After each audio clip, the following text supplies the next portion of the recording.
Comedian Dave Chappelle is no stranger to efforts to cancel him. Chappelle's sixth and final Netflix stand-up special, The Closer, debuted Tuesday, and once again, the comedian is under fire for comments, criticisms, and jokes about the LGBTQ plus community.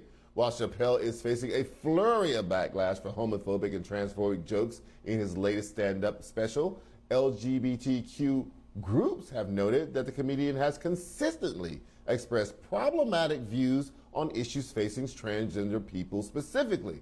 Conversely, Chappelle's supporters argue that the comedian merely highlights the differences in the plight and progress of the LGBT community and the black community. To which Chappelle claims, "I'm jealous.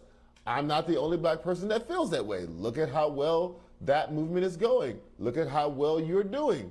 And we've been trapped in this predicament for hundreds of years." Executive Director of the National Black Justice Coalition, David Johns, is one of the many LGBTQ plus activists calling for Netflix to pull Chappelle's special from its platform. Johns released a statement on Chappelle's special that reads in part, "Perpetuating transphobia perpetuates violence. Netflix should immediately pull The Closer from its platform and directly apologize to the transgender community." Chappelle's off-the-cuff, punch-in-the-gut style of comedy has propelled him to legendary status as a comedian, but many are now questioning whether his unrelenting social commentary on LGBTQ issues has gone too far. Chappelle lamented during the closing of his special that this would be the last time in which he would be telling any LGBTQ jokes until, quote, "we are both sure that we are laughing together." Joining us to discuss is transgender rights activist Raquel Willis. Raquel, how do you respond to Chappelle just consistently saying things that are incredibly problematic and in some ways dangerous about people in the LGBTQ community, particularly trans people?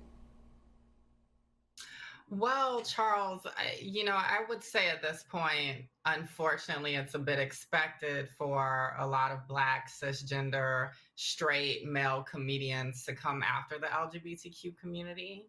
I mean, it's been happening for a long time. I mean, this is completely tied to some of the different instances that Chappelle brought up, particularly the Kevin Hart situation. I mean, there was also a Tracy Morgan situation, a Lil Duval situation a few years ago. So there's been this arc of Black, cisgender, straight male comedians coming after the LGBTQ community. And being afraid of being held accountable or frustrated that they're being held accountable. And I think the biggest thing is just that it's sad and it's unfortunate that Dave Chappelle now represents a segment of society along with incels, and I would also say white supremacists and TERFs, as he mentioned in his special, who are anxious about the waning power of cis heteronormativity and the patriarchy. What do you think specifically about that is happening with this circling of the wagons? Like one defending the other, both in black comedy and also in hip hop, where one person does something really egregious and horrible, and then everybody comes out to try to defend that person, but we just don't hear the same, kind of voices coming out to defend the people who are being attacked. Yeah, well, I think a lot of these cisgender straight Black men are afraid of the fact that the tide is kind of shifting. They are no longer able to kind of navigate the world without being held accountable for saying horrible things about women, particularly Black women, and saying horrible things about Black, gay, queer, trans, LGBTQ plus folks in general. I mean, for a long time, they didn't have to contend with that. And I think part of the issue is that a lot of these Black cisgender straight men expected to kind of inherit this world where they would accrue a certain privilege or platform if they made money or had this kind of career, and that they wouldn't really have to answer or be held accountable for anything else. And the unfortunate truth for them, I guess, is that you can't just continue to barrel forward over women and over LGBTQ plus voices, because we're getting our own too. You know, Black women, Black LGBTQ Right. plus folks are also building our own platforms, holding our own microphones, and I don't think that they are comfortable with having to contend with that. You know, to me, it borders on obsession. Do you describe it in those terms? I just don't understand. Why are you sitting around worrying about what LGBTQ people are doing? I don't get it. Why are you worrying about what they do in their intimate time? Why are you worrying about whether or not they've gotten to a point where some people stop hating them and hurting them? Why does that bother you? It has nothing to do with you. Well, you know, when I think about someone specifically like Dave Chappelle, you know, he came into the game with his own platform, obviously with the Chappelle Show, and he was someone we could really count on to kind of push back against white supremacy in interesting and complex and nuanced ways. And I think that he doesn't quite understand that he doesn't get to kind of brush away the LGBTQ plus community by painting this community as if it's only made up of white people. There's this really ignorant idea that the LGBTQ plus community is only white people within the Black community, right? There's this idea that queerness and transness is an invention of whiteness, and it completely ignores the fact that there have always been Black LGBTQ plus folks. You know, so it gives Chappelle an easy way out to kind of act like Black LGBTQ plus folks don't exist, because then he can't use this logic that LGBTQ plus folks have this kind of power over him in society. I mean, these comparisons between the LGBTQ plus community becoming more making more progress than the Black community writ large completely ignores the fact that most LGBTQ plus folks are of color. There are plenty of Black LGBTQ plus folks that he could be speaking to, but he likes to act as if we don't exist because he knows he would have to be held accountable for his homophobia and transphobia.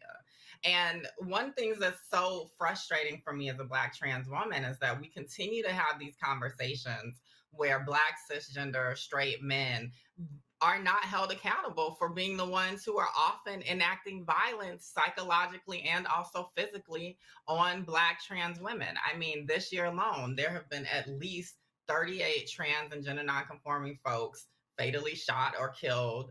And particularly when it comes to the high rates of Black trans women being attacked and murdered, a lot of times that's at the hands of Black cisgender men. I mean, I would say almost all the time it's at the hand of Black cisgender heterosexual men. You know, and it's not only that they ignore the fact that there are Black people, that those circles overlap. That Black people and LGBTQ, these overlap. There are people, you know, if LGBTQ people do well, that it means some Black people are doing well too. But in addition to that, they often talk about gayness, transness, as if it is a tool that white people are using against Blackness, right? That the fact that some people identify in that way means that we are allowing the white man to dilute the race or something. It's crazy, right? I mean, it's so hard for me to get my head around this concept of them not recognizing that when they talk this way about LGBTQ community that includes Black people, that they are double victimizing Black people who happen to be in these communities.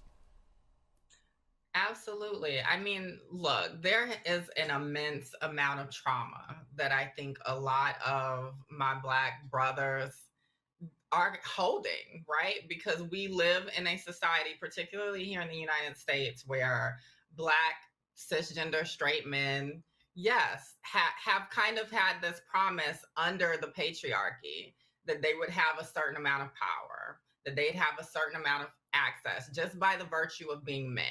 And then, of course, we have to contend with a history in which white supremacy has reigned supreme and said, no, well, actually, you don't get to be that kind of man. You don't get to be the one that's the head of your household, the breadwinner of your household, all of these different things, right? This idea of a Black patriarchy has not been attainable for a lot of Black men, right? And so I get it, right? I think so many of us understand that trauma, but that does not mean that you get to continue to move in a way in which you take out that trauma on Black women, on Black LGBTQ plus folks for speaking up. You know, we deserve to have our own destiny and self-determination as well. And we're all dealing with an immense amount of trauma within the Black community around gender, but we never get a chance to talk about that because, of course, we know white supremacy is seen as the largest culprit. Raquel Willis, we can talk about this all night, but thank you so much for your time.